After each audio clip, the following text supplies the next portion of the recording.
ನನ್ನನ್ನು ತಡೆದರೆ ಪರಿಣಾಮ ಏನಾಗಬಹುದು ಎಂಬ ಜ್ಞಾನವಿದೆಯೇನೋ ನಿನಗೆ? ಸ್ವಾಮಿ, ನಿಮ್ಮನ್ನು ಅಂತ ಅಲ್ಲ, ಯಾರನ್ನೂ ಒಳಗೆ ಬಿಡುವಂತಿಲ್ಲ. ಅಲ್ಲದೆ ಯಾರೂ ಒಳ ಪ್ರವೇಶಿಸದಂತೆ ಭದ್ರವಾದ ಕಾವಲಿಗೆ ಅಣ್ಣ ನನ್ನನ್ನು ನಿಯಮಿಸಿ ಹೋಗಿದ್ದಾನೆ. ಕ್ಷಣಕಾಲ ಕಳೆದರೆ ತಾವು ರಾಮನನ್ನು ಕಾಣಬಹುದು. ಅಯ್ಯ ಲಕ್ಷ್ಮಣ, ಸುರ ನರ ಉರಗರಲ್ಲಿ ನನ್ನನ್ನು ತಡೆಯುವವರು, ನನ್ನ ದಾರಿಗೆ ಅಡ್ಡ ಬರುವವರು ಯಾರೂ ಇಲ್ಲ. ನನ್ನನ್ನು ತಡೆಯುವ ಮೂಲಕ ಮುನಿಗೆ ಅಪಮಾನ ಮಾಡಿದ ಅಪಖ್ಯಾತಿಗೆ ಗುರಿಯಾಗಬೇಡ. ಧರಣಿ ಕುಲಜನಾಗಿ ಘನತೆಗೆ ತಕ್ಕಂತೆ ನಡೆದುಕೋ. ಮುನಿಶ್ರೇಷ್ಠರೇ, ಕೋಪಿಸಬಾರದು. ರಾಮನು ರಹಸ್ಯ ಮಾತುಕತೆ ಮುಗಿದ ನಂತರ ತಮ್ಮನ್ನು ಬಂದು ಕಾಣುತ್ತಾನೆ.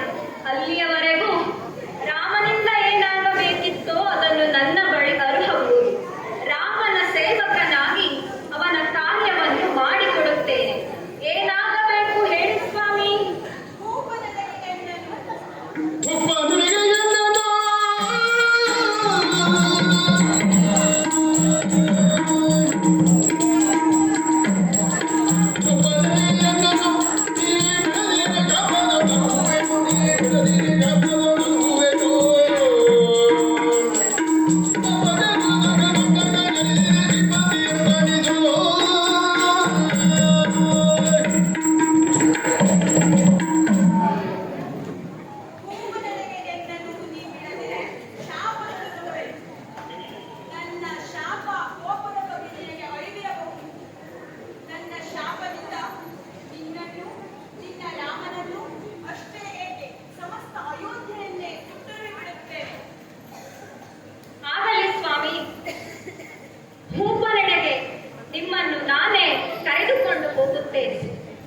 ಎಂತಹ ಧರ್ಮ ಸಂಕಟ ಎದುರಾಯಿತಲ್ಲ.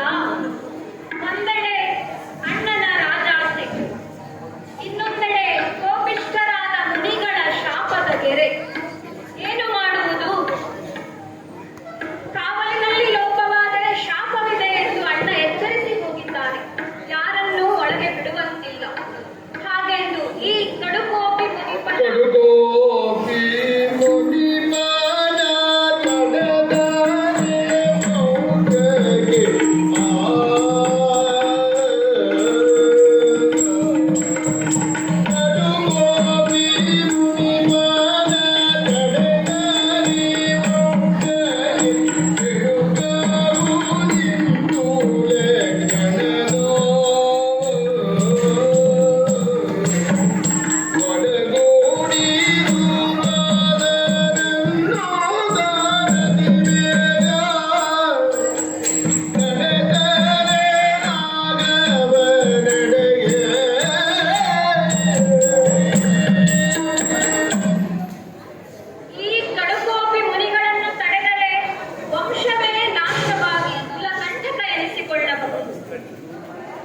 ಅಣ್ಣನ ಮಾತನ್ನು ಮೀರಿದರೆ ನನಗೊಬ್ಬನಿಗೆ ಮಾತ್ರ ಶಿಕ್ಷೆಯಾಗಬಹುದು. ಪ್ರಾಜ್ಞರು ಹೇಳಿದಂತೆ ಒಬ್ಬನಿಂದಾಗಿ ಒಂದು ಮನೆ ನಾಶ ಹೊಂದುತ್ತಿದೆ ಎಂದಾದರೆ ಆ ಮನೆಯ ಉಳಿವಿಗಾಗಿ ಆ ಒಬ್ಬನನ್ನು ಮಾತ್ರ ದೂರವಿಡಬಹುದು. ಒಂದು ಮನೆಯಿಂದ ಇಡೀ ಊರಿಗೆ ತೊಂದರೆಯಾಗುತ್ತಿದೆ ಎಂದಾದರೆ ಆ ಮನೆಯನ್ನು ಊರಿನಿಂದ ಹೊರಗಿಡಬಹುದು. ಅಂತೆಯೇ ಕುಲದ ಉಳಿವಿಗಾಗಿ ತನ್ನೊಬ್ಬನ ತ್ಯಾಗ ಆಗುವುದಾದರೆ ಆಗಲಿ ಎಂದು ಯೋಚಿಸಿ ಈ ನಿರ್ಧಾರಕ್ಕೆ ಬಂದಿದ್ದೇನೆ. ಓ ಮುನಿಪುಂಗವರೇ, ತಾವು ಹೇಳಿದಂತೆಯೇ ಆಗಲಿ. ಭೂಪನೆಡೆಗೆ ನಾನೇ ನಿಮ್ಮನ್ನು ಕರೆದುಕೊಂಡು ಹೋಗುತ್ತೇನೆ.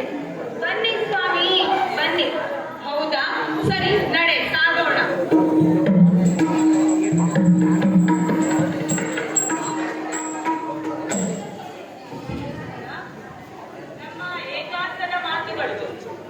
ಇನ್ನೇನು ಮುಗಿದು ಹೊರಗೆ ಹೋಗಬೇಕೆನ್ನುವಷ್ಟರಲ್ಲಿ ನೋಡು ನೋಡು, ಯಾರೋ ಬರುತ್ತಿದ್ದಾರೆ. ಶ್ರೀರಾಮ, ಪಾರಮಾರ್ಥದೊಳು ನೀ ನುಡಿದಂತೆ ನಾನಿನ್ನು ಹೋಗಿ ಬರುತ್ತೇನೆ. ನಮೋ ನಮಃ. ಓ ದೂರ್ವಾಸರು, ಬರಬೇಕು ಬರಬೇಕು. ಅರ್ಧಾಸನವನ್ನಿಟ್ಟಿದ್ದೇನೆ. ಕೈ ಮುಗಿದು ವಿನೀತನಾಗಿ ಪ್ರಾರ್ಥಿಸಿಕೊಳ್ಳುತ್ತಾ ಇದ್ದೇನೆ. ನಮ್ಮ ದರ್ಶನದಿಂದ ಈ ಕಣ್ಣುಗಳು ಪಾವನವಾಯಿತು. ನಮ್ಮ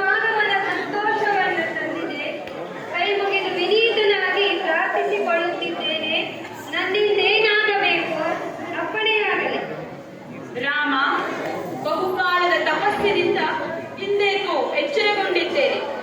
ದೇಹ ಮನಸ್ಸು ಬಳಲಿದಂತ ಅನುಭವವಾಯಿತು. ಅಯೋಧ್ಯೆಯ ಊಟವನ್ನು ರಾಮನಿಂದ ಊಟವನ್ನು ಉಣ್ಣುವ ಮನಸ್ಸಾಯಿತು. ನಿನ್ನ ಆತಿಥ್ಯವನ್ನು ಸ್ವೀಕರಿಸುವುದಕ್ಕಾಗಿಯೇ ಬಂದಿದ್ದೇನೆ. ರಾಮ, ನನಗೆ ನಿನ್ನ ಊಟ ಬೇಕು. ಧನ್ಯನಾದೆ ಸ್ವಾಮಿ. ತಮ್ಮ ಸೇವೆ ಮಾಡುವ ಭಾಗ್ಯ, ತಮಗೆ ಅನ್ನ ನೀಡುವ ಪುಣ್ಯ ನನ್ನದಾಯಿತು. ಆದರೆ ಮುನಿಗಳಿಗೆ ಸಪತ್ನೀಕರಾಗಿ ಗಂಗೋದಕವನ್ನೆರೆದು ಸಂತರ್ಪಣೆ ಮಾಡಬೇಕಾಗಿರುವುದು ವಿದಿತ. ಆದರೆ ಆ ಅದೃಷ್ಟ ನನಗಿಲ್ಲ. ಹಾಗಾಗಿ ನನ್ನ ಅನುಜ ಲಕ್ಷ್ಮಣ ಊರ್ಮಿಳಾ ಸಮೇತನಾಗಿ ತಮ್ಮನ್ನ ಆತಿಥ್ಯದಿಂದ ಸತ್ಕರಿಸುತ್ತಾನೆ. ಲಕ್ಷ್ಮಣ, ಕೇಳಿದೆಯೇನು ಮುನಿಪೋತ್ತಮನ ಮಾತನ್ನ? ಎಚ್ಚರಿಕೆಯಾದ ಮರುಕ್ಷಣದಲ್ಲಿ ಈ ಅಯೋಧ್ಯ ನಾಡಿನ ರಾಮನ ಅನ್ನ ಉಣ್ಣುವ ಬಯಕೆ ಆಯಿತಂತೆ. ನಮ್ಮ ಸೌಭಾಗ್ಯ ಅಂತ ಭಾವಿಸೋಣ. ತಮ್ಮ ಲಕ್ಷ್ಮಣ ಮುನಿಪೋತ್ತಮರನ್ನ ಪ್ರೀತಿಯಿಂದ ಸತ್ಕರಿಸಿ ಆದರದಿಂದ ಬೀಳ್ಕೊಟ್ಟು ತಕ್ಷಣ ಸಭೆಗಾಗಿ ಬರತಕ್ಕದ್ದು. ಹಾಗೆಯೇ ಆಗಲಿ. ಮುನಿಗಳೇ, ಮೃಷ್ಟಾನ್ನ ಭೋಜನದ ವ್ಯವಸ್ಥೆ ಮಾಡಿಸಿದ್ದೇನೆ. ಈ ಲಕ್ಷ್ಮಣನ ಊಟವನ್ನು ಸ್ವೀಕರಿಸಿ ಆಶೀರ್ವದಿಸಬೇಕು ಸ್ವಾಮಿ. ರಾಮನ ಊಟವನ್ನು ಬಯಸಿ ಬಂದರೆ ಲಕ್ಷ್ಮಣನ ಊಟ ಉಣ್ಣುವಂತಾಯಿತು. ಆಗಲಿ, ಬಡಿಸು. ಸಾಕು ಸಾಕು, ಸಂತೃಪ್ತನಾದೆ. ನಾನಿನ್ನು ಹೊರಡುತ್ತೇನೆ.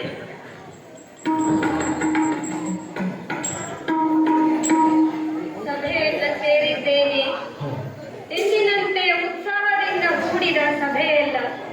ಎಂದೂ ನನ್ನ ಮಾತನ್ನ ಮೀರದಿರುವಂತಹ ನನ್ನನುಜ ಲಕ್ಷ್ಮಣ ಇಂದೇಕೆ ನೀತಿ ತಪ್ಪಿ ನಡೆದ ಎಂದು ಯೋಚಿಸುತ್ತಿರುವಾಗ ಅದೋ ಮುನಿಪೋತ್ತಮರನ್ನ ಸತ್ಕರಿಸಿ ಬೀಳ್ಕೊಟ್ಟು ಸಭೆಗಾಗಿ ಬಂದು ಏನನ್ನೂ ಮಾತನಾಡದೆ ಮೌನವಾಗಿ ತಲೆ ತಗ್ಗಿಸಿ ನಿಂತಿದ್ದಾನಲ್ಲ. ಈ ಸನ್ನಿವೇಶವನ್ನು ನೋಡುವ ದುಸ್ತುತಿ ಬಂತೆ. ಲಕ್ಷ್ಮಣ, ಇದುವರೆಗೆ ಎಂದೂ ನೀನು ನೀತಿಯನ್ನ ತಪ್ಪಿದವನಲ್ಲ. ಇಂದೇಕೆ ನೀತಿ ತಪ್ಪಿ ನಡೆದ ಲಕ್ಷ್ಮಣ? ನೀತಿ ತಪ್ಪಿ ನಡೆದೆ